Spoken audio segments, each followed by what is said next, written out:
Wabarakatuh. This is Dr. Dino Patijalal from Jakarta, Indonesia. I represent the foreign policy community of Indonesia, but also a movement or program or project called 1000 Abrahamic Circles.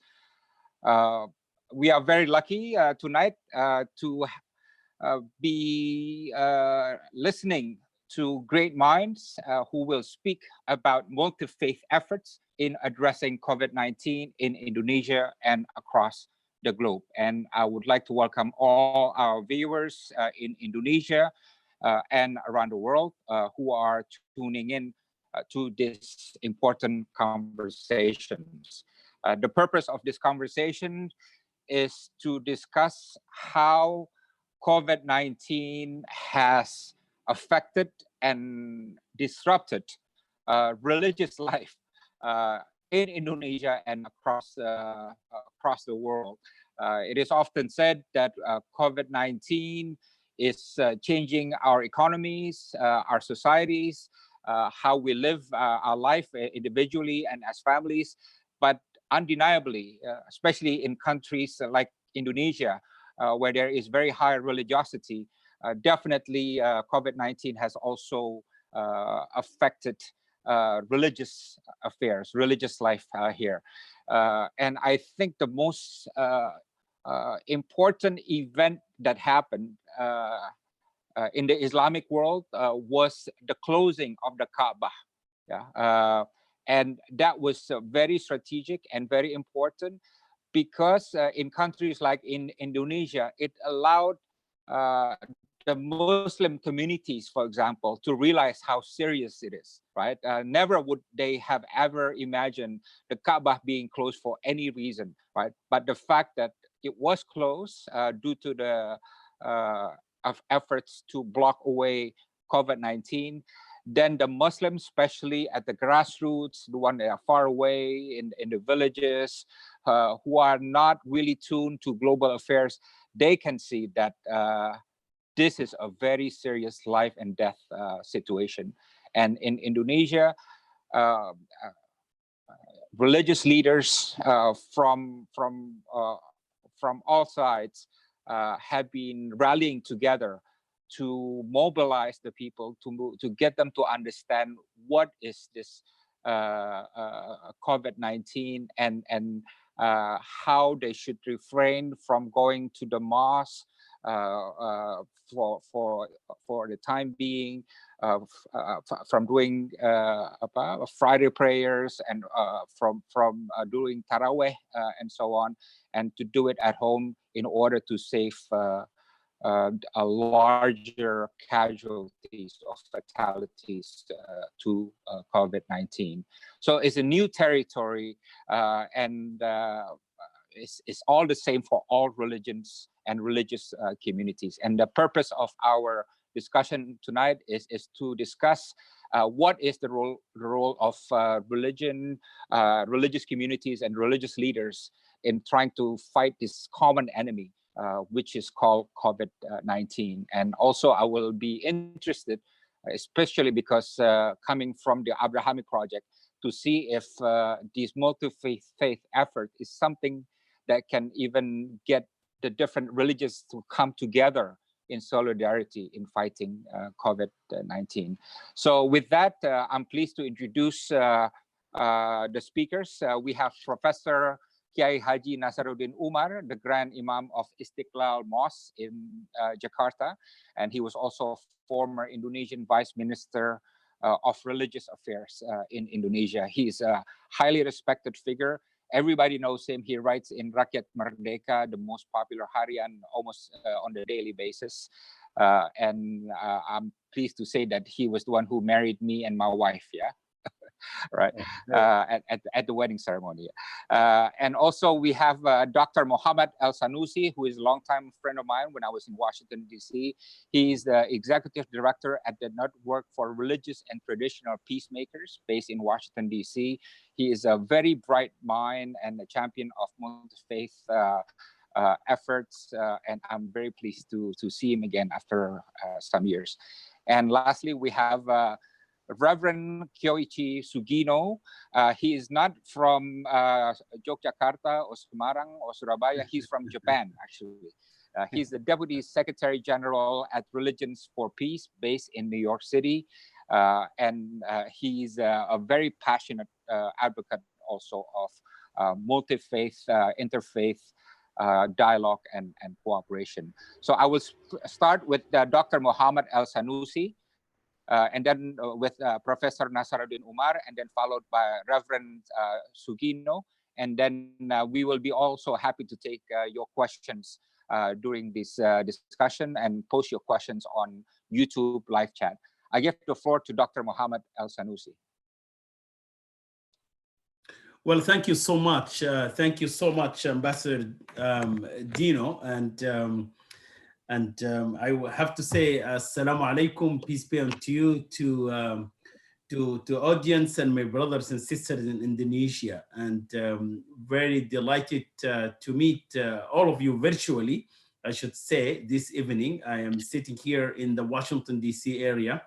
And but we're blessed to have technology allows us to communicate even with Indonesia. So we're very happy. I'm very delighted to be this morning joining all of you virtually to discuss important issues. And I'm particularly pleased to have my friends and colleagues here, and honored also to have Professor Nasaruddin Umar with us here. He's known around the world, not only in Indonesia, but around the world in his commitment to advancing interfaith dialogue. And also delighted to have Reverend Sugeno, my good friend, who have been working with Reverend Sugeno for, I would say, over probably a decade now. So very happy to be this friendly conversation, I should say. But to you, Ambassador Dino, I must say that we miss you here in Washington. When you were ambassador here representing your own country, you were really an example for other ambassadors in terms of understanding the role of ambassador, not only sticking to all of this, kind of engaging with policymakers and officials, but you engage grassroots and communities and interreligious communities in a very inclusive way.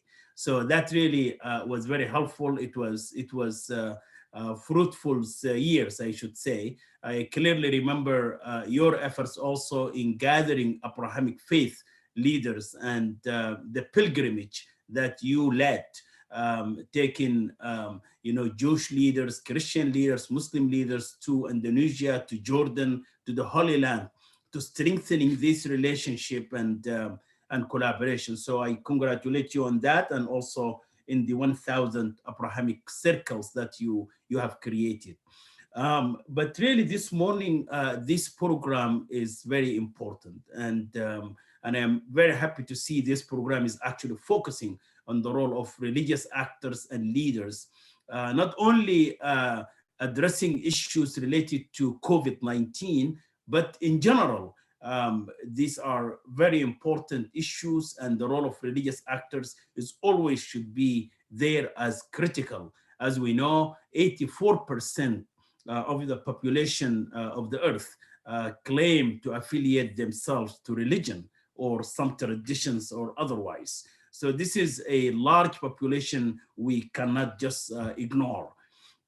And therefore, we at the Network for Religious and Traditional Peacemakers, it's a global network and was basically created by the UN report of Secretary General, former Secretary General Ban Ki-moon, where he called for a better utilization of the role of religious and traditional actors around the world.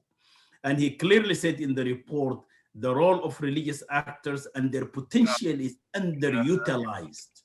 Therefore, we need to have a better utilization of the role of religious actors, and particularly in peace building and peace and security. So really, that is the way that is the network was created to support and create that linkage between religious actors from around the world and policymakers, whether it's policymakers working in the multilateral kind of setting like United Nations, European Unions, and others, or policymakers in the Western world. We wanted to bring to the policymakers the experiences, the practical experience of grassroots religious actors. And it has been working quite well. And currently we function in a number of regions, here in the United States and in Europe and in Africa and also in Southeast Asia. We engage religious actors and traditional actors as well, and supporting them with capacity building and trainings and trying to enable them actually to do their own work. We're not imposing anything, but we act as a facilitator for them. The network enjoys a huge membership, organizations membership. We currently about 70 organizations that are really different in religious organizations and governments and multilaterals and NGOs. Religions for Peace, which is represented in this panel by Reverend Sugeno, is one of the founding members of the network and currently serve in the steering group of the network as well. We do also have about 6 UN agencies that part of the steering group as well of the network. We advocate on behalf of religious actors and leaders. We train youth. We make sure that our programs are inclusive. We pay attention to the role of, women's and gender equality, and particularly the youth as well. We make sure we reach out to those religious actors and leaders in fragile contexts as well. We work in Central African republics. We work in Somalia. Also, we work in Southeast Asia in a number of regions as well, in the south of the Philippines, as well as the south of Thailand and other places around the world. So this is all really to say that because of this work that we have started a long time ago, and because of the bridges that we built with religious actors and leaders, and because of this interfaith and interreligious engagement, that actually prepared the ground quite well to face the crisis that we're facing today, such as COVID-19. So I would say that the interreligious community was prepared because of this relationship and the trust to address issues of COVID-19.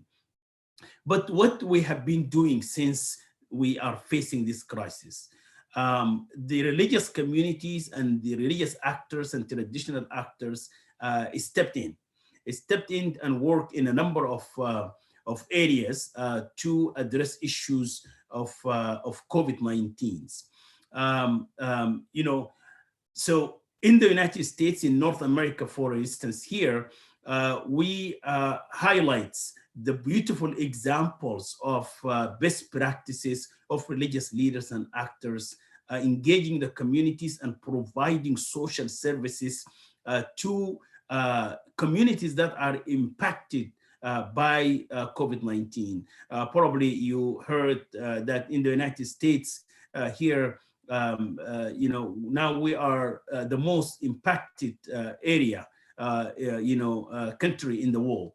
We actually have at least 1/3 of the, if more than 1/3 of the cases around the world here in the United States. So the religious leaders came forward. We find mosques that are preparing meals for senior citizens who are living in Florida, for instance. So to give you a specific, one of our mosques belong to Islamic Society of North America in Tampa, Florida. Today, they are providing more than 10,000 meals to senior citizens in Florida that are not able really to leave their homes, for instance.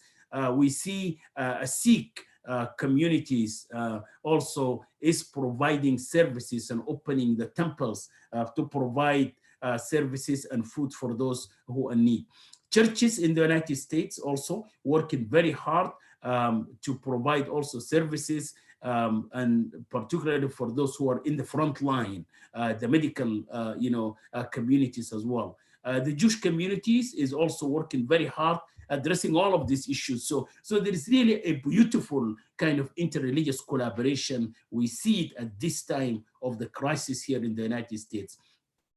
There is also a collaboration between religious communities to address issues of stereotyping and profiling, and issues of misinformations and issues of discriminations. All of them, they came together in this crisis to say any attack in any communities, attack on all of us. And we also understand this coronavirus does not really recognize any specific communities or a specific color or a specific country or a specific, this is a crisis and a virus that should be dealt with as something that's attacking entire humanity regardless of any kind of orientation.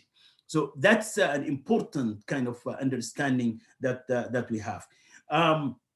In Africa, for instance, we also work in Somalia. I'll just give you some examples because we don't have enough time. In Somalia, for instance, we help to raise the awareness about the danger of COVID-19. For instance, we have tape messages from religious actors and leaders and clan leaders to promote it so that we can raise awareness that this virus is real. You need to practice social distancing. You need to adapt to the realities that and the instruction that given by the World Health Organization or your local kind of authorities. We also trying to promote messages coming from the scholars, from Islamic scholars, messages of theology, because we also understand, and probably Professor Nasruddin will touch upon this, but there is also a theology of crisis that we need to look into it here. So that's why messages coming from the scholars addressing issues of the theology of crisis, we're trying to promote that. As you mentioned, Ambassador, earlier, the Holy Mosque, the Kaaba is closed, right? Mecca is closed. So it got to be a kind of a theology of crisis here to be disseminated and to the grassroots people so that they can adhere to instruction of scholars as well as countries. We're also addressing issues of misinformation, as I mentioned earlier. Give you another specific example. In northern Nigeria, and Nigeria is a big country, about almost 200 million people. 100 millions are Muslims and 100 millions are Christian, so 50-50. In northern Nigeria, the stereotype, and that's where Boko Haram and the terrorists in northeast Nigeria, the stereotype saying that, well, this is a white man virus. We don't care about it. So how we're gonna counter that? We wanna raise awareness about this. This is not a white man virus. This is not a privileged virus. This virus is attacking everyone. And experts are saying the wave will be coming to Africa and to the developing world. So that's why we have to work closely to raise awareness from now. In Europe as well, we are also addressing this issue, particularly working with the diaspora communities. In Finland, for instance, the diaspora communities are facing some problems. We are helping to raise awareness as well. And we have seen also in other countries, Sweden and others also are working and communicating with religious actors there and to look into their role, what they are doing. In Southeast Asia, we're actually currently discussing with a number of organizations to how we can address issues of discriminations because of COVID-19. And this is a very important issue right now, and trying to raise the awareness and trying to address issues of discriminations and stereotyping in that as well. So I think it's a global effort. No one community will be able to address that issue. Therefore, we always call for a whole of society approach. Not only whole of society approach, it is a collaboration between the whole of society and government approach, so that we are able to address this issue of COVID-19, and no one should be left behind to address these issues. And with that, really, I want to turn it back to you, Ambassador. I know that there are some questions, so I'm happy to answer those. Thank you so much. That very illuminating and inspiring remarks on how your organization is helping the fight against COVID-19. So let me pose a number of questions to you. In your efforts, do you find that the mass, the grassroots, they listen better to religious leaders than to political leaders? Maybe based on certain level of trust and so on. But has that been necessarily your observation or experience? Yeah, thank you so much. If I understand the question correctly, is that the grassroots versus political leaders when it comes to disseminating messages in terms of listening and the reception of these messages. The fact of the matter is that religious actors and leaders, they enjoy a better credibility and trust with grassroots leaders. Why is that? Because they are communicating with grassroots leaders day in and day out at the daily basis. They are in touch with the grassroots leaders through their already established institutions, whether they are worship places, churches, synagogues, temples, and all of that, and mosques. So because they are in the daily basis, so that's why our experience has shown that when the message goes through religious leaders, it is better heard because it is basically free from any kind of political purposes. So that's why we always wanted to give the religious actors and traditional actors and civil society leaders the priority of communicating with the masses, with the grassroots. And that is a strategy we are actually using in places like, as I mentioned, Somalia and other places to have that. For instance, today in our weekly social distant town hall, we do it every year virtually, like this forum here, we're inviting Pastor, Abari Kala, when this is happening at maybe in 10 minutes or 7 minutes, and that's the reason I have to leave. And he's from where? He's from northeast Nigeria, from Gombe.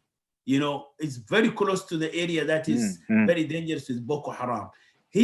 We're inviting him to see how he's actually communicating his message to the grassroots and how he visited about 30, 40 villages to raise awareness about COVID-19. So that just to substantiate your question and to prove that grassroots listen better to religious actors. Okay. The next question is, look, to beat COVID-19, we have to be science-based, right? Meaning that in some countries or in many countries, many of the policy decisions sometimes are off the mark because it's not science-based, right? So now I think many leaders, I think including President Trump himself, are learning to make decisions which are more science-based. So my question is, how much is the scope in your campaign to the grassroots? Are you accommodating scientific data as much in your religious messages? Yeah, it's a very good question. It's really very good questions, and there is no doubt, Ambassador, you know this better. Sometimes the political messages and sometimes messages coming from political leaders, they are misleading. That's very unfortunate, and it could have a devastating impact. And we have seen this in our own country here in the United States. Some messages coming from political leaders, we feel it at the grassroots level, it has that impact. Some people listening to political leaders. So we always call for political leaders not to send these kind of messages. They are not helpful. And I'm not generalizing the situation. Some messages are, but when it comes to things that base on science and evidence, then let's those who are experts actually to guide us what to do. So our messages to grassroots and religious leaders is that you need to adhere to the experts and the scientists and those who are knowledgeable, scientifically speaking, in the situation, and adhere to the guidance and of the World Health Organizations. Adhere to the guidance of your own local Minister of Health or any kind of platform that can provide scientific evidence to address these issues. And we connect that also with theology. And I'm pretty sure, as I mentioned, Professor Nasruddin would address that. We connect that with theology. How we do that? Because in our own tradition, if I'm going to speak now as a Muslim, we value a lot the people of knowledge, Ahl al-Dhikr, Ahl al-Ilm. We value that. If something that is related to science or technology or knowledge or ilm, we have to give it to the people that they know it better. Politicians should not do that. And we get the advice from the people of knowledge, expertise. Then based on that we communicate the message. So to your point, I think it's important, and this is a very critical point to pay attention to. And that's what we are doing, trying to disseminate this kind of messages. That's why we took the religious opinions, the fatwas, the edicts coming from religious leaders in the Muslim world, for instance, and we disseminate that. We disseminate that. For instance, there is a famous fatwa, an opinion from Sheikh Abdullah bin Bayy, who is known to you and to people in Indonesia as well and around the world. And he's a moderator, co-moderator of Religions for Peace. He issued a fatwa about this situation and how asking religious communities, the Muslim community, to listen to authorities in terms of health and in terms of certain guidance. He also issued fatwas pertaining to how we practice our own faith and adapt our religion in a COVID-19 era. So it's very critical to pay attention to that. I hope you can take one more question from me. Is one more question? Yes. So I love what you said about theology of crisis in addressing COVID-19.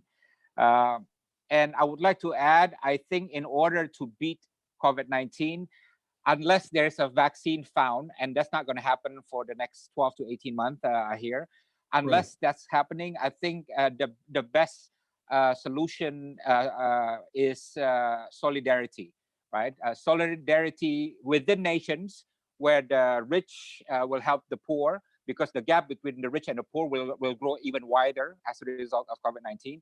And solidarity also between nations, because there's going to be a big gap between the rich countries and the poorer countries. So solidarity is going to be also part of the answer. So my question to you, is there a theology of solidarity which also accompanies the theology of crisis as we fight COVID-19?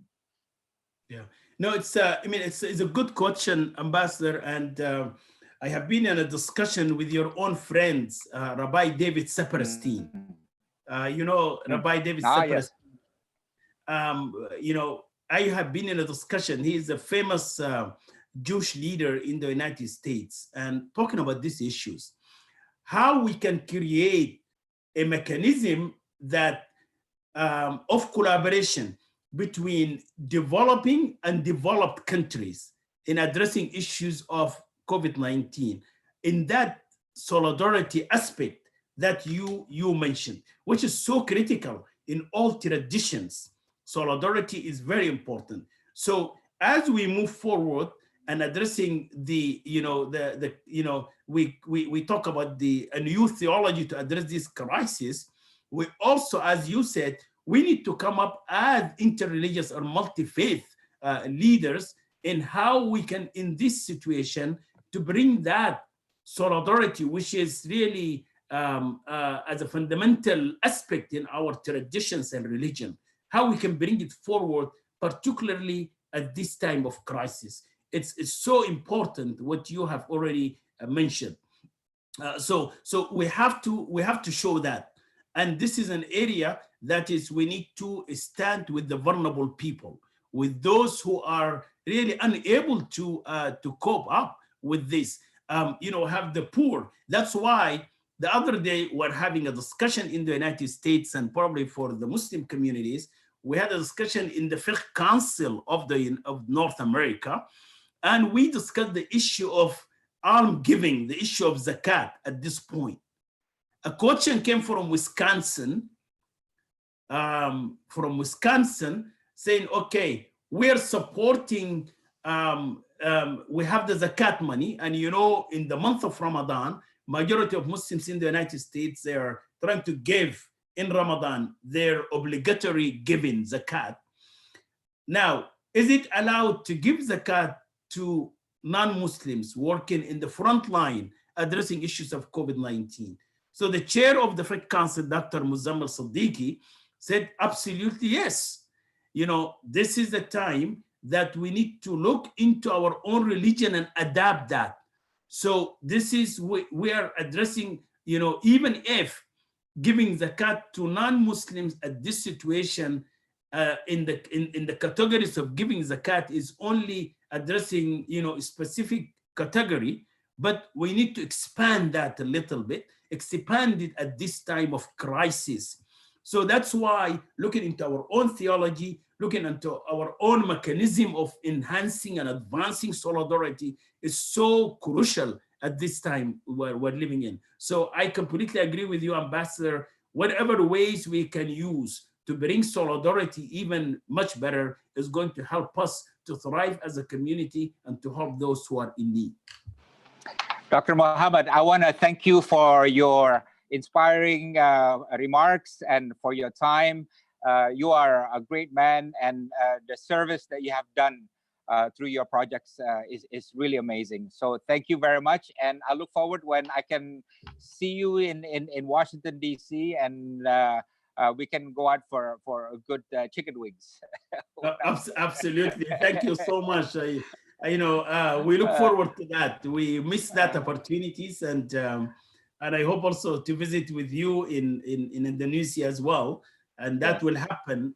So we say pandemic permits, so we will be able to visit. But thank you so much for inviting me, and thanks to everyone here, and for your staff also putting this together. So we pray for you, and God bless you, and thank you so much. Yeah, thank you very much. Thank you. Good. Now our next speaker is Professor Nazaruddin Umar, who is the Grand Imam of Istiqlal Mosque. Saya memberikan floor. I give the floor to Professor Nazaruddin Umar. Baik, Bismillahirrahmanirrahim. Assalamualaikum warahmatullahi wabarakatuh. Waalaikumsalam. Tonight, because we can hear your voice, Mr. Brother Muhammad, when I was in Washington, D.C., and also met you one time. And you are very famous in Washington, D.C. I know you also. And as ulama in Indonesia, we are very busy during this month because a lot of questions from Muslim society in Indonesia, especially regarding the COVID-19, which one the best go to the mosque to pray Tarawih or Jum'ah or stay in the house? Which one the best, pray in the house or pray in the mosque? And also we have many problems and many questions also from the society, like which one the best, pray Jum'at in the mosque or stay in the house? Pray Jumat only one a week. So until today, we can find many mosques in Indonesians still doing pray Jumat in the mosque, especially in the green area. But in Jakarta, we are in red area. I think there is no mosque in Jakarta to pray Jumat in the mosque until today. Let me inform you, 1,400 before Quran mentioned to us, there are 3 pandemic case in the Quran. So I think very interesting this topic, because three times in the Quran mentioned pandemic case. The first one, the period of Prophet Saleh. Prophet Saleh together with the king of Thamud. I think this is very popular in the Quran also, because this is the first one virus from the animal to the humans. And the second one, Talut and Jalut, also in the Quran, very popular also in the Quran. And the last one, the period of Abraha, the king of Yemen, want to bring Kaaba to Yemen.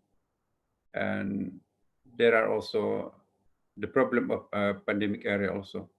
Let me inform you, the first one, when the period of Saleh, Nabi Saleh or Prophet Saleh asked to the King Thamud, stop your corruption, because in society there are a lot of corruption in society according to the Quran. But Prophet Saleh back to the society, please, we have to meeting with a king of Thamud. So King Thamud asked to the Prophet Saleh, if you can show me the big camel from your big hole, I can believe you as a prophet. So there is a miracle of Saleh prophet. Not so far from the meeting, there are the big camel, apa itu loncat ya? The big camel, apa lompat itu dari lubang itu ya? Jump out. Jump from the big small holes. So this is the miracle from the Saleh prophet. And the King Thamud make barbecue with their society, and they demonstrate unbeliever from the Ummah of Saleh. And then one day after that case, change the skin from the normal skin to yellow skin. And the second days, change the skin to the red skins. And the third day, change to be black skins. And the last 3 days, they hear the song, so big song from the sky. And then all of the people in that place, except Saleh prophet groups, pass away because of this is the first pandemic case in the Quran. According to Professor Opis, this is something anthrax virus. This is the first time anthrax virus contaminated in Middle East area. And the third case, Talut and Jalut. According to Talut, if you throw the river, please don't drink with the glasses, but please with the hand only. Don't use the glasses. But the the army, lot of them drink with the glasses. All the army take water by the glasses contaminated by the virus from that the drivers. But people use the only hand, and there is no contaminated with that virus. So this is the second case pandemic in the Quran. And the third case, Abraha case. Abraha come from to Yemen to Makkah, and they want to bring Kaaba to Yemen, and they want to change the central of spiritual meeting each year, and that time move from the Makkah to Yemen. And grandfather of Prophet Muhammad, Abdul Muttalib, in there. Please, because I am only the guardian of this Kaaba, this place. This is the Kaaba, the honor of the God. The only God can decide everyone in this Kaaba. And not so long from that time, come many birds from the sky with the virus, and all the people from Yemen, and also include the camel. There are anthrax virus, according to Professor Opitz, contaminated with anthrax virus, but Abdul Muttalib not contaminated with that virus. So this is the miracle also. And after that, Abraha and that army mentioned in the Quranic mentioned in the Surah Al-Fil, Alam tara kaifa fa'ala rabbuka bi ashabil fil, alam yaj'al kadahum qitadil wa arsala alaihim taran ababil, tarmihim bi hijaratin min sijil faj'alhum ka'asfin ma'kul. So this is the lesson learned. The first contaminated virus from the animal to the human in the Quran, 1,400 before now, there are very important information from the Quran. Why scientists, they know only this 200 later, the virus can be contaminated from the animal to humans. And so this is the very important from the Quran. And also what we'll be doing in Indonesia today is, there are a lot of problems today because theology, you mentioned the theology of Muslim people in Indonesia, and also I think not so different with Egypt and also United States. So they believe the takdir, you know, which one the best, pray in the mosque or pray in the house. In Indonesia, if we have a very important problem, many people visit the mosque to pray in the God, because the best place to pray to the God in the mosque. But according to the ulama, in the new fatwa, don't visit the mosque during the COVID-19 spread in our city. But better if you stay in the house and pray in the house with your family. And then we mentioned several kaidah. Dar'ul mafasid muqaddamun ala jalbil masalih. What's the meaning? Dar'ul mafasid, protection the menolak kemudaratan, menolak bahaya lebih penting daripada mengejar manfaat. Protection the disadvantage more important than to seeking the benefit. So we can find many benefits if we visit the mosque, but the consequence we can contaminate it with the virus, not only ourselves, but also with family, also in the house. So according to the Qaeda, kaidah in usul, darul mafasid muqaddamun ala jalil masalih. Yeah. Protection the field more important than to seeking the benefit or to seeking the profit. And the second one, according to the ulama in Indonesia today, visit the mosque only sunnah recommendation, but to protection our body is the obligation. So, which one the best? According to the Qaeda, the obligation first, and then the next we can choose recommendation. Lebih utama kita mencari wajib daripada sunat. Tolong diterjemahkan. Lebih baik kita kita mendahulukan wajib daripada sunat. Sunat pergi ke masjid, sunat bersalat tarawih, tapi wajib menjaga tubuh. Ya. Coba Dino. Wajib hukumnya kita menjaga kesehatan, tapi sunat hukumnya pergi ke masjid, pergi salat tarawih.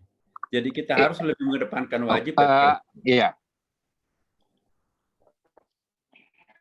It's compulsory to maintain your health, but it's an optional to go to the mosque in this context. Yes. Benar ya, Pak? Salat Jumat also. Yes, we can change salat Jumat by salat duhur. Yes. Because we have many problems in outside. So according to the Prophet Muhammad, if we have problem in outside, please stay in the house. Not only by virus, rain also, according to Prophet Muhammad, don't go to the mosque because there are rain. Please stay and pray in the house if there is rain in your side. So not rain, but COVID-19.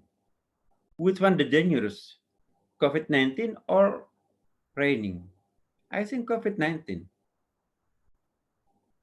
When the Prophet mentioned, don't go to the mosque if there are strong rain in your side. And also another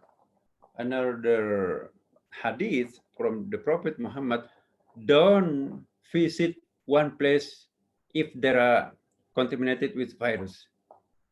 And if you are there, please don't, you have to stay in their place. Don't go in outside of the center of the virus. This is recommendation from Prophet Muhammad. This is obligation from Prophet Muhammad. The last one I would like to inform you.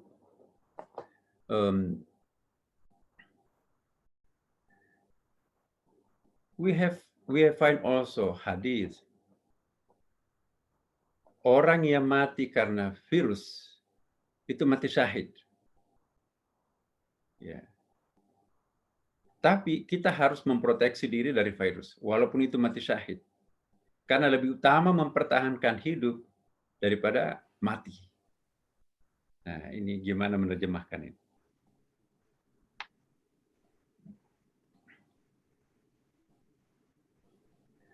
Zoe? Ya, ini tolong diterjemahkan ya. Jadi begini, kita tidak boleh menyebabkan orang lain celaka, binasa. Hanya karena kita mau menang sendiri. Ya. Mau beribadah, mau cari pahala. Tetapi menyebabkan orang lain binasa, itu bukan mati syahid. Itu kecelakaan, itu nekat, itu bukan berani. Nah, kita tidak boleh nekat, tapi kita harus mempertahankan keluarga dari kesehatan keluarga. Tidak perlu melakukan sholat di masjid, tidak perlu melakukan ibadah sholat Jumat, tapi kita wajib untuk mempertahankan kesehatan keluarga. Inilah yang disebutkan oleh Majelis Ulama, lebih utama kita mempertahankan kesehatan keluarga daripada mencari pahala secara individu. Apa artinya kita sehat secara individu, tapi satu keluarga bisa celaka? Nah, kaidah agama mengatakan seperti itu. Jangan sampai mengorbankan keluarga dan dirinya sendiri hanya karena ingin dapat pahala. Suatu saat Rasulullah juga bersabda pada sahabatnya, saya tidak pernah lagi makan siang. Kenapa? Saya puasa terus-menerus. Nabi mengatakan, hei, saya Nabi, saya Rasul, tapi tetap makan siang. Ada haknya badan kita untuk makan siang. Kalau mau puasa Senin Kamis saja. Ada lagi sahabat, saya tidak pernah lagi tidur malam. Kenapa? Salat terus-menerus. Hei, saya Nabi, saya Rasul, tapi juga saya tetap memberikan hak mata saya untuk istirahat. Jangan beribadah berlebihan, karena itu namanya gulu. Dilarang dalam Al-Quran dalam 2 ayat, beribadah melampaui batas, itu namanya al-gulu. Ini mungkin sebaiknya diterjemahkan sedikit nih Pak, ini sangat penting. Good evening, everyone. I'm going to provide an English translation for Prof. Nasar's statement. Prof. Nasar said that there is a debate in Indonesia whether we can still go to a mosque to pray, or should we just stay at our house and pray with our family. And in fact, in Indonesia, people still decided to go to a mosque to pray. Even some mosques are still open for the daily Friday prayer. So there is that debate. But Professor Nasser really makes it clear to us that a hadith states that those who die because of coronavirus or because of a pandemic, and during our time, because of COVID-19, they're actually considered as martyrs. So it's mati sahid, means you die not because you're a victim, but you're a hero in that sense. So the takeaway for all of us who are confused as to, oh, can I still be a devoted, be completely devoted to my religion by staying at home and not going to the mosque? No, we cannot be selfish. We cannot risk infecting other people because we want to be a devoted person to our faith. We have to think of other people and really think that there's a strong theology behind not infecting anyone by staying at home. So yeah, thank you. Satu lagi tadi itu ya, bahwa ada hadis Nabi itu penting nih untuk diketahui teman-teman. Ya, ada orang tidak makan siang, puasa terus-menerus. Nabi tidak membenarkan seperti itu. Ada lagi sholat sepanjang malam. Nabi juga tidak menyetujui seperti itu. Saya Nabi, saya Rasul tidak melakukan seperti itu. Coba. Professor Nasser said that even if you are a prophet, some prophets said that, we cannot eat all day long because this is what the religion told us. No, you have actually to let me do it. So what Panazar said was, according to Prophet Muhammad, if you fast all the time, all day long, all the time, every day, and so on, Prophet Muhammad does not encourage that. Does not. In fact, he doesn't like it. And even if you pray all the time, morning, endlessly, beyond what is required by Islamic teaching, the Prophet also doesn't like that. Yeah. So doing things excessively beyond what is called for in Islam is not a good thing in the eyes of Prophet Muhammad, right? So, but I wonder if we can now transition to Reverend Koichi, and after that I will ask question to Pak Nazar after Reverend Koichi speaks, and in particular I want to ask your explanation later about the interfaith coalition against COVID-19 in Indonesia. But before that, let's bring Reverend Kyoichi Sugeno, who is joining us from New York City, right? So, Reverend? Thank you so much. Yes, can you hear me? Yes, I can. Yeah. Yes. Ambassador, thank you so much. Ramadan Mubarak, and thank you so much, Ambassador Dino, for this important meeting in this time of struggle and searching for our human family.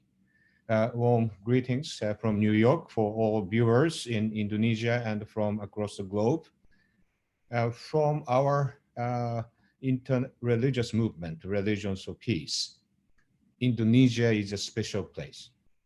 Many of Indonesian religious leaders have served on the International Board of Religions of Peace, including Gus Dur, President Wahid, Dr. Shafi Marif, Dr. Hashim Muzadi, Dr. Din Shamsuddin, and currently both chairpersons of NU and Muhammadiyah are on the World Council of Religions of Peace. And most importantly, my name is Sugeno. It's an Indonesian name. And I'm so honored to have this wonderful name. Accidentally, that Sugeno is my name. Religions of Peace has celebrated the 50th year anniversary in 2020. And we bring together religious communities, religious leaders, women of faith, youth leaders in common action for peace. And peace, in our definition, is the broadest sense.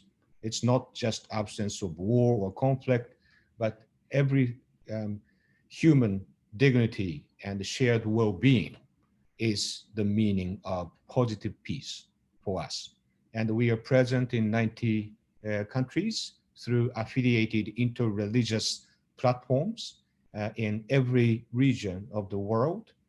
And some of you participated last year.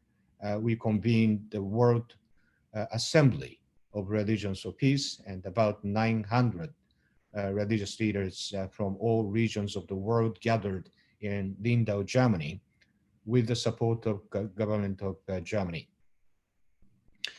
After that World Assembly from September to October, we brought together inter-religious councils from different countries to seek their inputs about the main challenges the global community is faced with and opportunities for inter-religious collaborative action.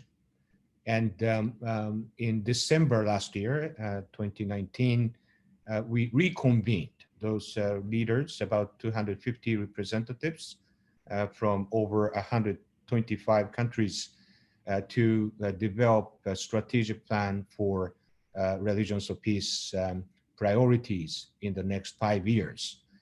And we set 6 strategic goals, and all these things are very, very familiar to all of you on this panel and beyond. In Indonesia, you have very, very rich history of inter-religious cooperation.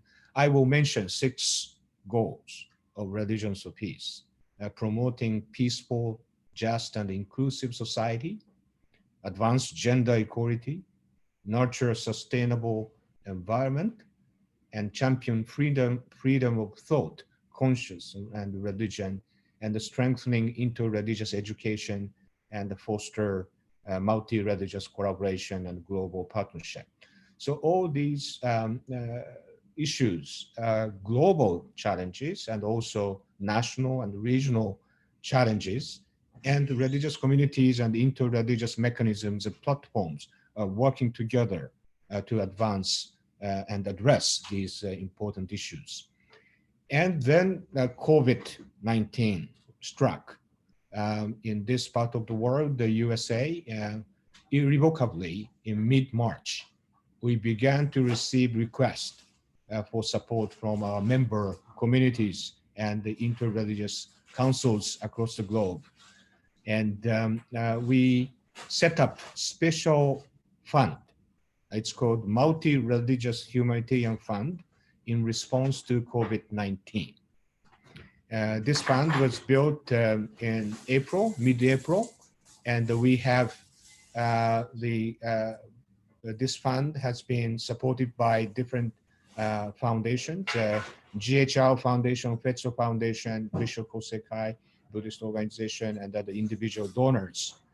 And this fund is aimed at strengthening interreligious action in response to COVID-19, providing life-saving messages based on science and the international public health guidelines, support the most vulnerable population, including children, the elderly, refugees, and those experiencing disruption and distress, and countering stigma and discrimination, and offer spiritual and emotional care and support. So all those things, life-saving messages, already Professor Nasruddin mentioned, and the support the most vulnerable population, countering stigma and discrimination, offering spiritual and emotional care and support. Those are the comparative advantage, unique role religious communities and religious leaders can play. So we are trying to make it important interreligious efforts, bringing all the communities together to address those 4 issues and 4 priorities for religious communities intervention in the time of COVID-19. And we set up funds, and we are still trying to raise funds for this special response to COVID. And we are trying to receive proposals and creative project, interreligious project from different countries, and we have already started concrete action. I will, in my presentation, I will show you some of the examples of interreligious action in different continents and different countries. It's important that all the communities, religious communities in Indonesia and across the globe, religious leaders themselves are trying to search for the meaning, deep meaning of this pandemic, and redefining leadership in this new normal of the pandemic world. And we, Religions of Peace, is providing opportunities for religious leaders from different traditions to come together to discuss what this means, this pandemic means, and what kind of hope and solidarity we can provide as religious leaders in this time of uncertainty. So religious communities and religious leaders should come together, and the deep wisdom and the message of hope is required from the world religious communities for the citizens of the world under distress. Ambassador, we have launched together with UNICEF important campaign, Global Multi-Religious Facing Action COVID-19 campaign. In this campaign, the religious leaders from major faith traditions join hands with UNICEF, and especially UNICEF Executive Director, to sign the joint statement. It's a time, this is a time for religious communities to come together to intensify their efforts to save lives and provide important care for people. And UNICEF Executive Director and 13 religious leaders issued a statement on April 7th, before Easter and Ramadan. And that statement is now shared with different UNICEF regional and country offices across the globe, and the Religions of Peace interreligious structures. And now UNICEF and the Religions of Peace have been convening regional and national webinars discussing the role of religious communities and role of multi-religious collaboration in response to COVID-19. Again, developing virtual worship services, providing webinars on public health, facilitating effective engagement in national level policy and programs, promoting messages through social media campaigns, and advancing project to counter stigma and discrimination. So now this framework, UNICEF and Religions of Peace, particularly protecting children and communities,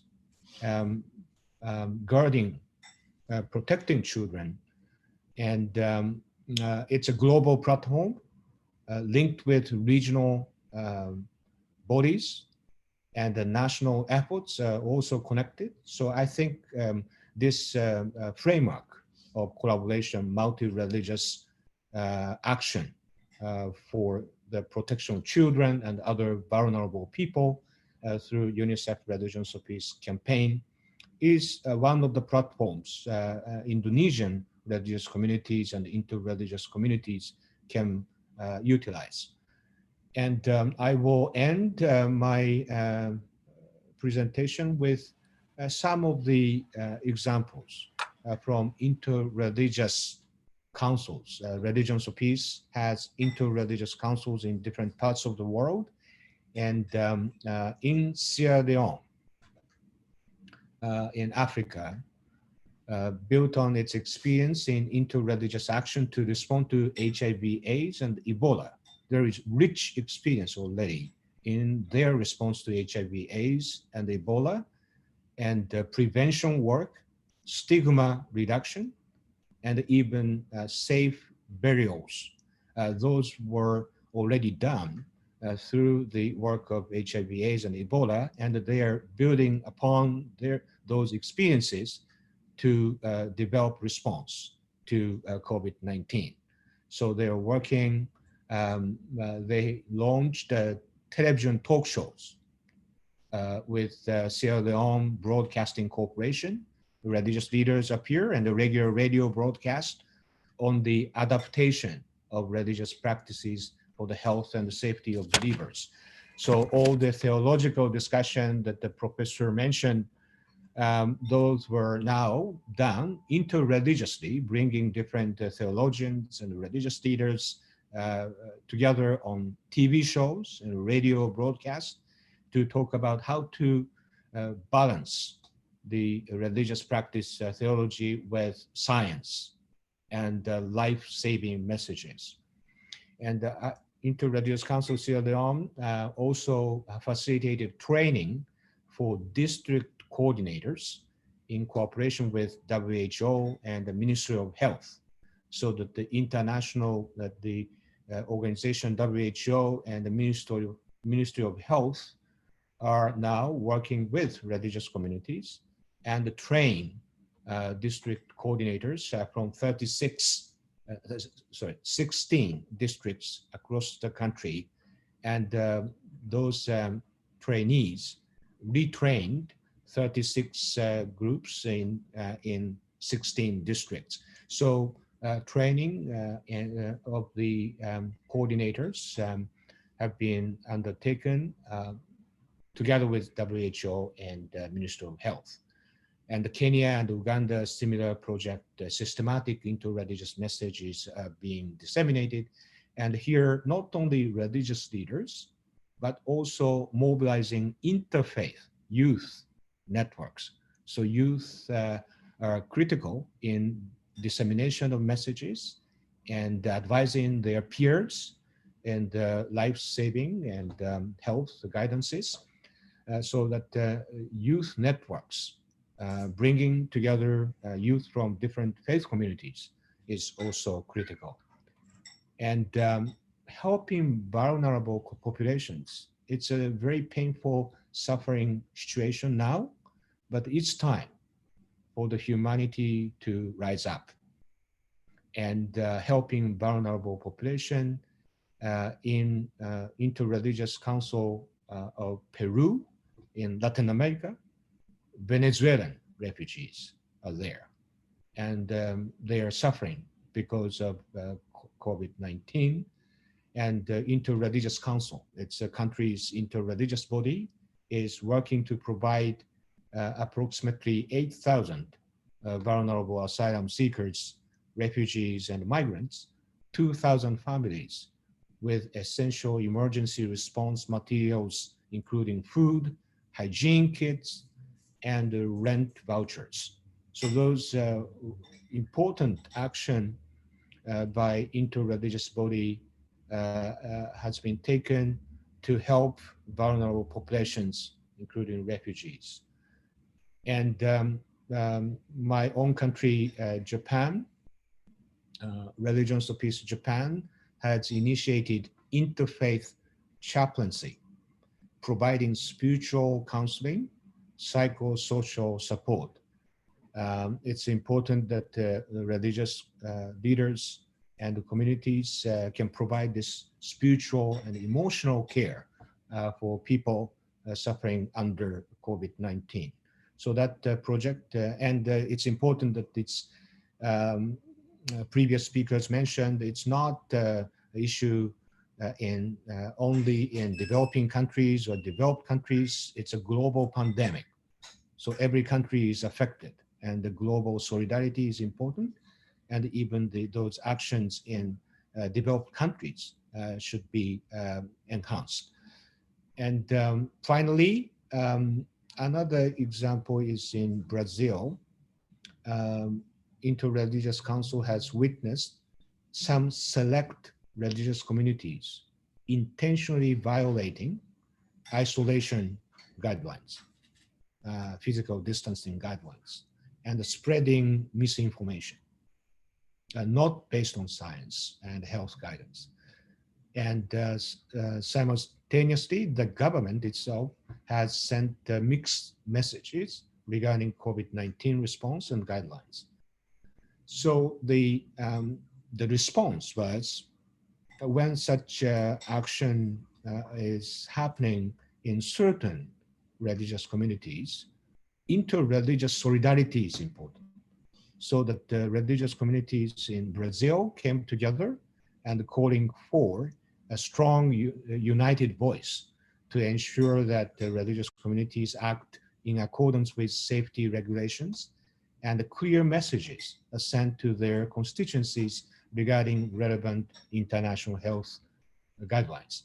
So that faith and the facts come together, and theology will support, and interreligious solidarity is the way to overcome any challenges and misinformation. In conclusion, I would say that I have many historic acquaintances in Indonesia, and Indonesia has extremely rich history and practice of interreligious dialogue and cooperation. And of course, Ambassador helped nurture that the tradition, and of course, Professor is the champion of that. And the Religions of Peace always learn from Indonesian example.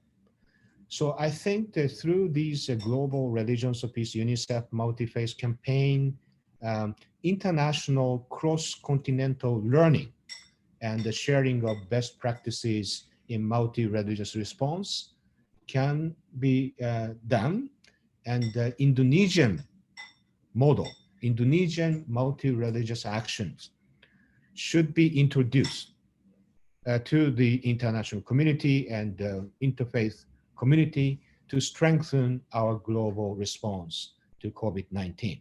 So I think that we are ready to learn from Indonesia case, and you have right people with deep wisdom to drive this multi-religious response to COVID-19. So thank you so much. And I love quote, facts come together. I think that's the quote of the day. We now go to the discussion sessions, and I have several questions from our viewers. Let me convey to you the question to Reverend Koichi and also to Professor Nasaruddin Umar. Question from Arumdia Murwani and Kawan Bineka. The question is, self-isolation and misinformation might create avenue for radicalism. Do you think, as religious leaders and interfaith activists, what can we do about it? So, Professor Nasaruddin Umar first, maybe? Iya. Tadi itu apa intinya, Din? Pertanyaannya, isolasi diri dan misinformasi justru dapat menghadirkan radikalisasi. Apa pandangan Profesor cara baik menghindari itu agar isolasi diri dan misinformasi tidak mengakibatkan radikalisasi? Saya kira sangat subjektif ya. Ada yang radikal, mungkin juga ada yang berkontemplasi belajar sehingga tadinya radikal menjadi moderat malah. Ya, karena ada waktu banyak, belajar banyak di rumah, membaca buku, mendengarkan ceramah-ceramah dari ulama yang moderat, malah justru berhenti menjadi kelompok radikal, itu juga ada. Sedang kami melakukan penelitian tentang hal ini.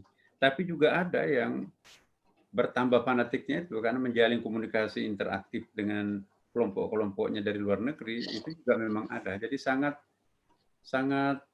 tergantung kepada situasi setiap individu. Ada yang semakin moderat, ada yang semakin radikal. Nah, tergantung lingkungannya saya kira ya. Nah, kalau kita lihat sejauh yang saya amati juga bahwa kegiatan seperti ini setiap hari, para ustadz itu di kiai-kiai kita di Indonesia, itu lebih aktif, lebih sering ceramah melalui media daripada hari-hari normal. Saya misalnya mulai dari tadi subuh, ini sudah yang kelima ini. Padahal kalau hari lain itu biasanya 2 atau 3 ya. Nah, bayangkan kalau kita semuanya aktif untuk memberikan pencerahan terhadap umat kita, semakin dalam pemahaman seseorang itu, maka semakin moderat orang itu. Yang kita khawatirkan semakin belajar kepada kelompok terbatas, tidak mau komprehensif, maka itu juga berpotensi untuk semakin radikal. Nah, sekarang ini ada kemerdekaan yang dimiliki oleh generasi kita ini, milenial itu kan bisa cek mana YouTube yang paling cocok dengan dirinya sendiri. Nah, sekarang ini kalau data yang kami peroleh bahwa terjadi penurunan website garis keras sekarang dibanding dengan tahun lalu. Tahun lalu itu memang sangat 80% dalam data BMPT. Tapi website yang garis keras sekarang ini dalam temuan terakhir itu sudah berkurang sampai ya mungkin sampai 10%. Berarti saya melihat justru sebaliknya terjadi moderasi umat dalam kondisi seperti sekarang ini. Karena mereka aktif dengan keluarganya, anak-anaknya, malah diskusi secara terbuka. Jadi 2 generasi bapaknya dan anaknya yang milenial itu saling beri masukan. Nah, itu tergantung kasusnya saya kira. Gitu, Pak Din. Baik, so Professor Nasaruddin Umar says that actually self-isolation, homestay, can actually make you become better. And not radicalized. You become actually more productive. You do a lot of good things more. You spend time with the family. Basically, you have a lot more time to do good things by staying home. And President Nasaruddin Umar also says that, in fact, the tendency of radical websites now are much less than before in Indonesia. And he's saying that the young people now are much smarter in the sense that they can check through Google and other things the credibility of information that they get. So the point is that the homestay, the the self-isolation should be used. I wonder if Reverend Sugeno has anything to add or to say about that. I think that the professor mentioned the important point, and just from practical perspectives, what's happening in different parts of the world is empowering youth in this time of crisis. So youth can give encouraging messages to fellow members of their communities, and this even prevention, precautionary measures that the youth can take an important role. And in the social, digital communication, that social media and even the use of WhatsApp, all those things have been done by youth leaders from different communities, and sometimes interfaith youth networks are leading such effort.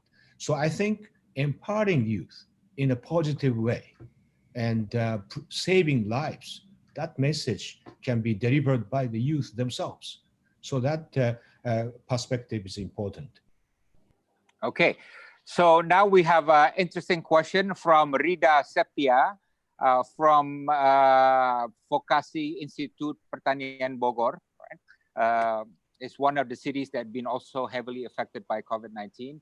Her question is, his question is, in the midst of this pandemic, it is an irony that intolerant attitudes actually increase, especially towards people affected by COVID-19. What do you think about this? And as a supplement, I can say that I've been reading in the papers that health workers actually try to hide the fact that they are health workers because they don't want to be jeered at by their neighbors or community because the possibility that they might have COVID-19 and so on. But it has created some degree of intolerant attitudes towards COVID-19 and even towards some work. What is your response to this? Maybe Reverend, do you have any comment on this? Yes, and unfortunately, in some parts of the world, even conflicts are escalating, and ethnic conflict and violence is escalating. It's a sad reality, and it's critical that in this time of common challenge and the struggle for humanity, we have to bring people together and deepen our solidarity and unity to address this common challenge. And it's a very, very sad reality. But religious communities have experienced in the time of HIV/AIDS crisis, that Ebola crisis, and other public health crises, the religious communities came together and overcome misinformation, rumors, and the stigma and the discrimination. So I think already there is a deep, deep experience, and the solidarity expressed in the religious community's response to other public health crises. So I think it's time. We have to step up as human family. We overcome the discord, and interfaith community has very, very important role to play here. Yeah. Thank you. We have a question from Irara. Oh, silakan Pak Nazar. Iya, kalau saya Silakan, melihat mau ini ditambah? ada pergeseran radikalisme ini, dari radikalisme agama ke radikalisme ekonomi ini. Jadi tema-tema sentral yang garis keras sekarang ini, kalau kita definisi garis keras itu hardliner itu, dulu hardliner itu temanya itu adalah agama, tapi hardliner sekarang ini adalah semacam kekuatan desakan ekonomi, ketimpangan ekonomi, kemudian juga sorotan masyarakat terhadap kebijakan pemerintah yang dinilai kurang pas. Jadi bergeser tema-tema radikalisme itu dari tadinya menyedot energi itu tema-tema keagamaan, nah sekarang ini voice yang ada di media itu adalah larinya ke persoalan-persoalan ekonomi yang berujung pada politik. Nah, saya kira ini juga menarik untuk kita kaji. Baik. Iya. The next question itu dari Ira Mardijo. I think this is more to Pak Nazaruddin Umar. Bagaimana diketahui pemerintah maupun pemimpin agama meminta publik untuk melakukan ibadah di rumah. Tapi masih banyak yang tidak mengikuti seruan ini. Kenapa hal ini terjadi dan bagaimana kita bisa meyakini pemeluk agama untuk beribadah di rumah untuk sementara waktu ini? Iya, terkait dengan masalah pemahaman keagamaan. Ya. Saya tadi mengatakan semakin paham, semakin dalam kita terhadap spirit agama itu sendiri, maka itu semakin moderat kita menyikapi situasi. Kenapa Rasulullah hijrah? Itu kan sering juga ada ejekan dari kalangan orientalis. Kenapa meninggalkan umatnya di Mekah, cari selamat bersama Abu Bakar di Madinah? Padahal filosofi Nabi Muhammad itu mundur selangkah untuk meraih kemenangan jauh lebih utama daripada mati nekat di Mekah. Kalau Nabi tidak hijrah, kita nggak ada Islam di Indonesia, nggak ada di luar negeri. Islam akan menjadi prematur pada waktu itu.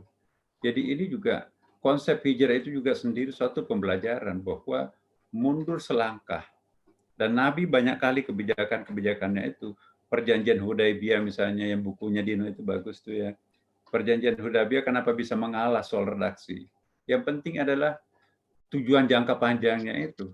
Nah, selama masyarakat kita tidak memahami the whole comprehensive ajaran agama, itu pasti akan beragama secara lebih emosional. Padahal beragama yang dicontohkan Rasulullah itu menggunakan strategi, menggunakan reason gitu. Nah, cara memperbaikinya saya kira. Okay. We have. Okay. Ya, yeah, silakan.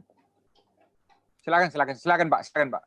Nah, jadi cara untuk mengatasi persoalan ini, saya kira kita perlu memberikan pencerahan.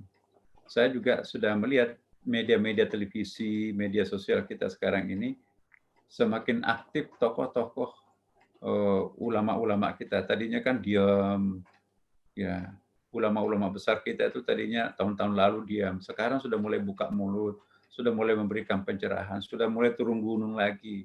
Nah ini sangat besar pengaruhnya. Nah tantangan kita sekarang ini bagaimana mengajak tokoh-tokoh masyarakat yang paham luas itu bisa turun ke bawah memberikan perhatian terhadap umatnya. Selama ini kan banyak yang diam ya.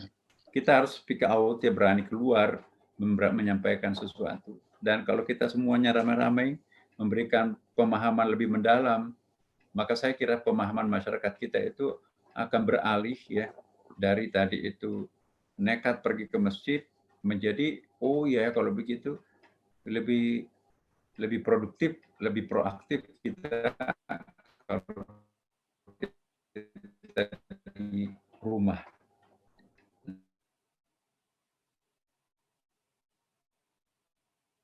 Oke. Nah, sekarang kan sudah mulai banyak penerimaan. Kalau kita lihat di Jakarta misalnya, di Jabodetabek, masjid yang sholat Jumat itu prediksi teman-teman mungkin, tapi sekarang hampir 100% yang terutama daerah merah di Jakarta itu yang tidak sholat Jumat. Ini suatu bukti bahwa ada keberhasilan meyakinkan mereka. Karena bahasa agama itu sangat didengar oleh masyarakat kita sekarang. Jadi ada dua bahasa politik, bahasa agama. Nah, masyarakat kita itu lebih sadar, lebih mau menerima kalau itu menggunakan bahasa agama. Apalagi kalau yang menggunakan bahasa agama itu adalah orang-orang yang kepercayaannya. Nah, jadi saya kira persepakatan, kekompakan tokoh agama sekarang ini, NU satu bahasa dengan Muhammadiyah dan ormas yang lain, Majelis Ulama juga itu pusat dan daerah itu mempunyai persamaan. Ini sangat membantu. Ya, dulu kan lain Muhammadiyah, lain NU. Dulu juga aktif, ada partai politik lain, partai A, partai B. Sekarang partai politik itu kan agak diam. Justru yang aktif sekarang ini adalah ormas-ormas Islam. Nah, ormas Islam ini lagi kompak ini sekarang ini. Ormas manapun juga. Bahasanya sama. Bagaimana menghadapi COVID-19 ini dengan bahasa yang sama.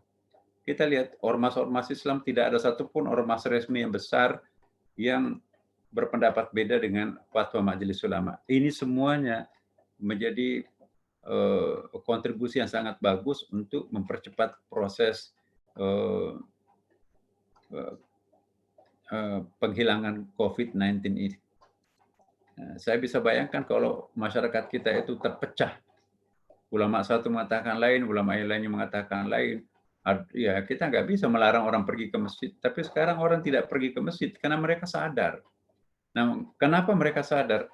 Karena mereka menerima pemahaman yang diberikan oleh pimpinan-pimpinan agamanya. Ini bukan hanya Islam, tapi juga agama-agama Kristen.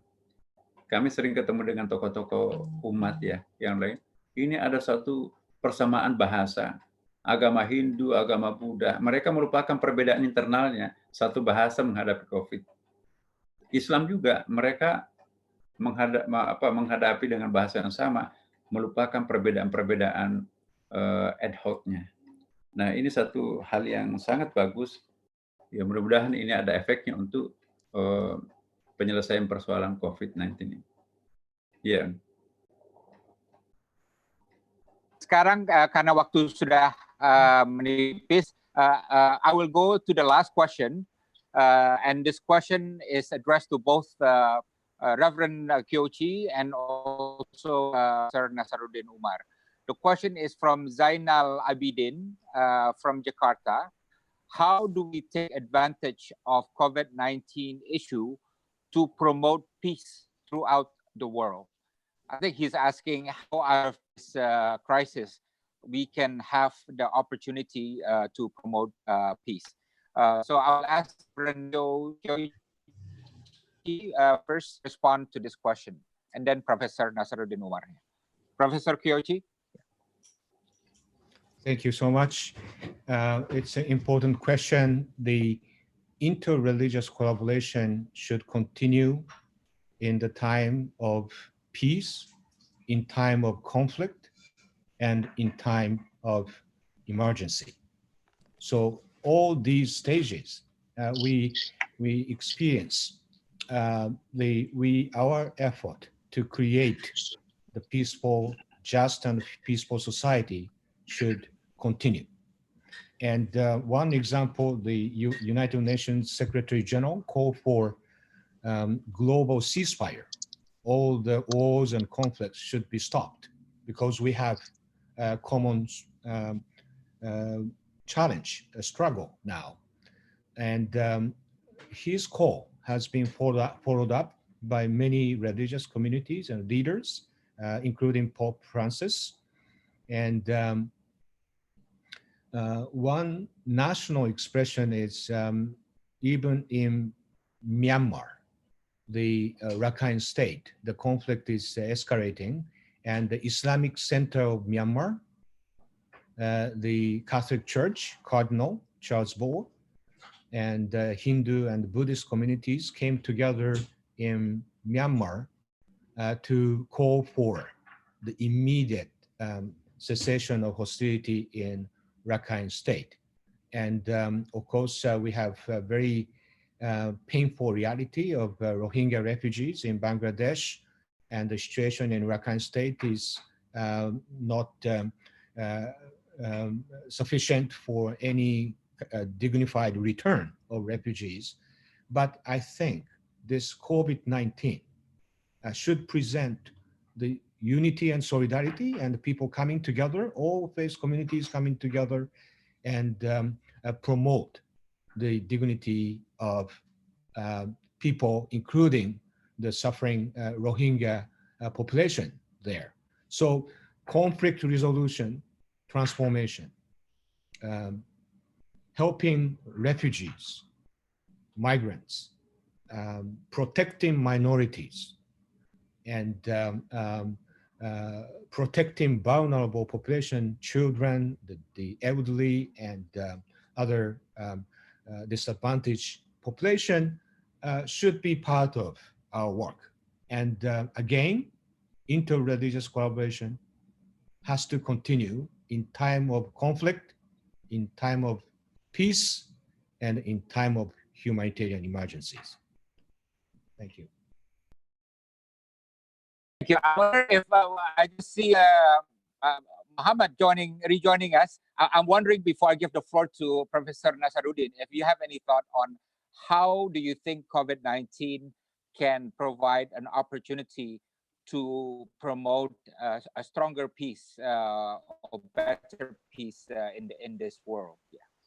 Do you have any comment on that?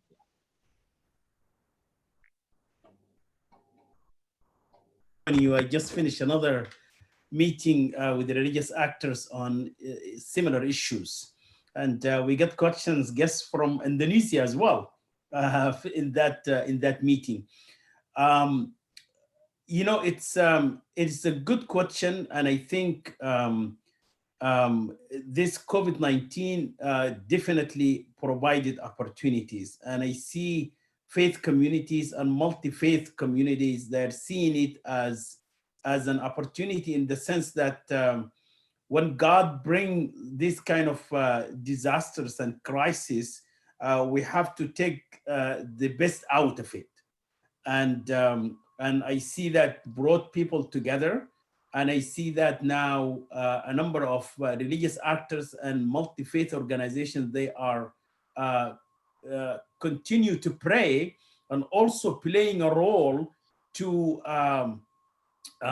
supporting Secretary General of the United Nations call for ceasefire. So this is also another opportunity. We should really build on it as we move forward. You know, stories coming from all over the place. You know, this is a time that we need to work together and advance peace. So I completely believe it's an opportunity, and we should actually think about post-COVID-19 era from now, because situation is not going to be at the same anymore. And whatever we have accomplished now, we should think about post-COVID-19, how we can use this platform, our relationship, our solidarity, our interreligious understanding to further advance peace. Thank you very much for the answer. Finally, I give the last comment to Professor Nasaruddin Umar.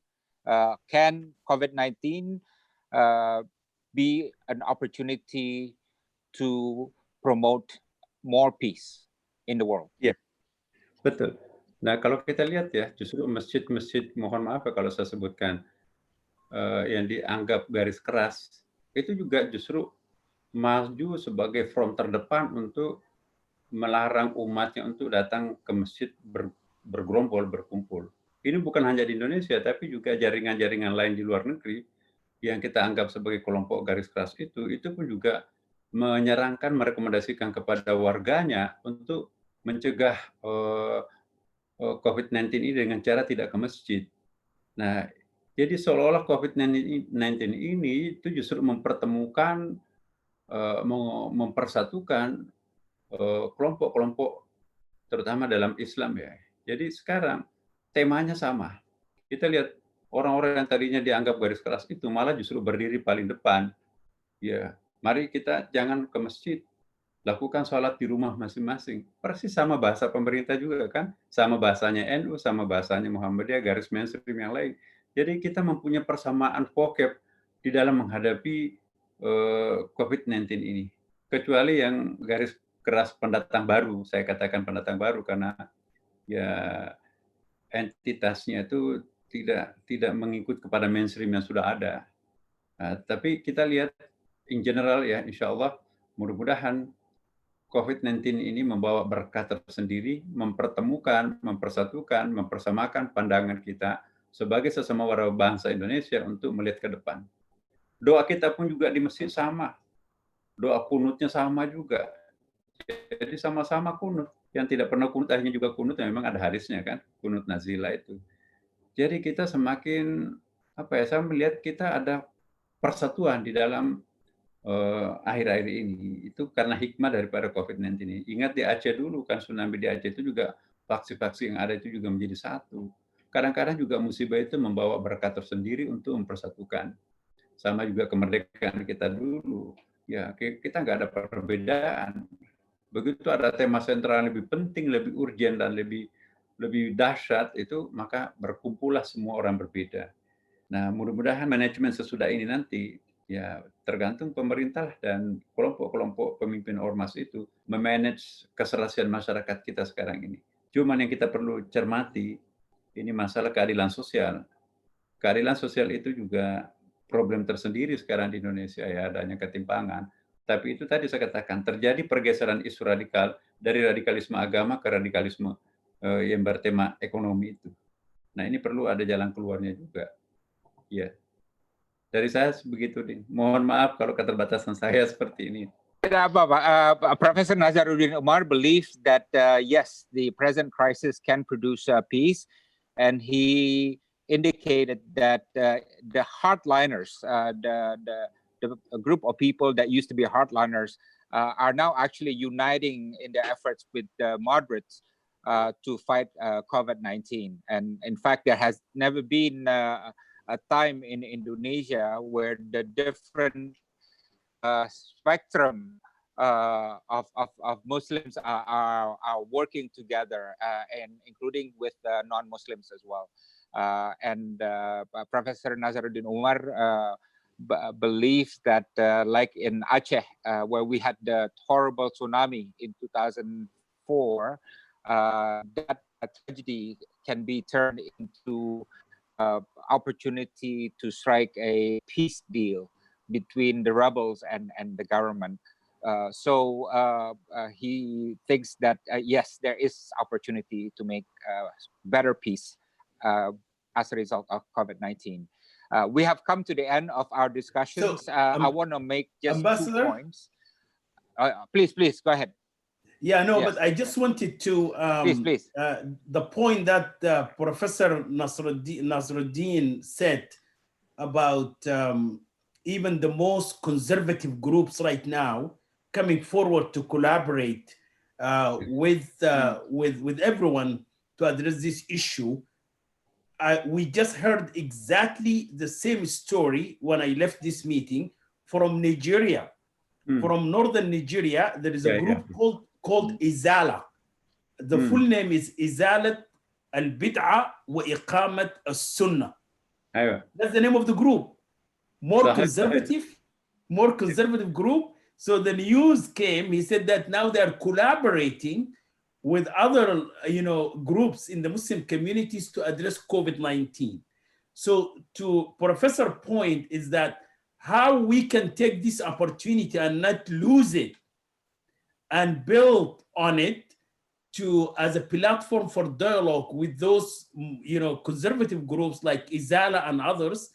And I'm sure in other religious communities also we have these communities as well, how we can use this opportunity as an added value brought up by this COVID-19 crisis and take it to the next step.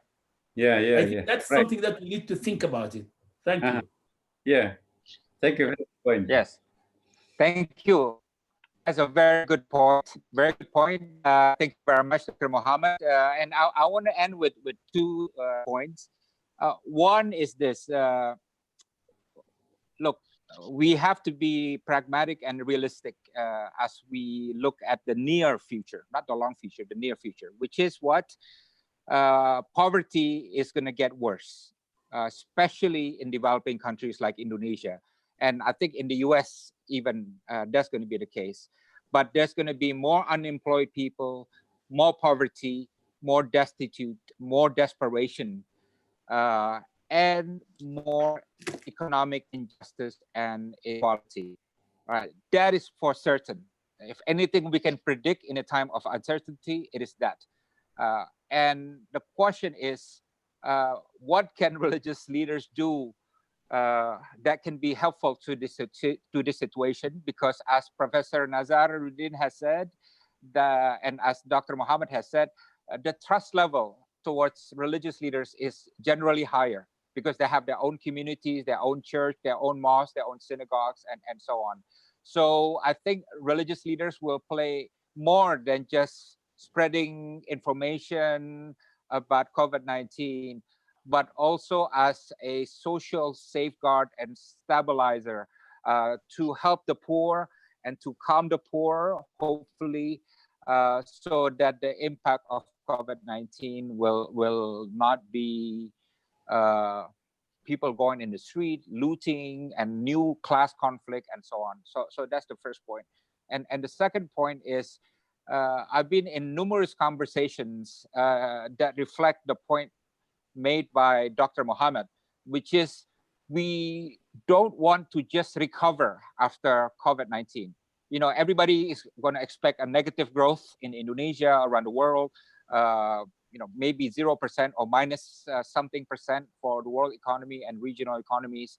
And everybody is just dying to just recover back to normal. But the point of COVID-19 is not just to recover, but how to reform, how to bounce back better and stronger in terms of the world order, in terms of social and economic justice, in terms of governance and so on. I don't have the answer how the world can be rebounding better and stronger, but it's a serious intellectual and policy questions that needs to be asked vigorously by all of us. And if we find the answer to that, how can the world not just recover, but rebound stronger and better and reform better and stronger, I think COVID-19 will finally have some kind of positive impact on the world order. And with that note, I want to thank all our speakers. Dr. Mohammed Al-Sanusi, my good friend. It's so good to see you again. Professor Nasaruddin Umar, who married me and my wife, and the Grand Imam of Istiqlal Mosque. And my new friend, Reverend Kyoichi Sugeno. I promise if I ever go to your part of the world, I will come see you, and we are going to have a good conversation. So thank you very much. And for everybody who watched this, thank you for watching and for your questions. I'm sorry I can't accommodate all the questions. And let's give a big hand to all our speakers. And thank you very much. Assalamualaikum warahmatullahi wabarakatuh. Thank you so much. Besok jam berapa?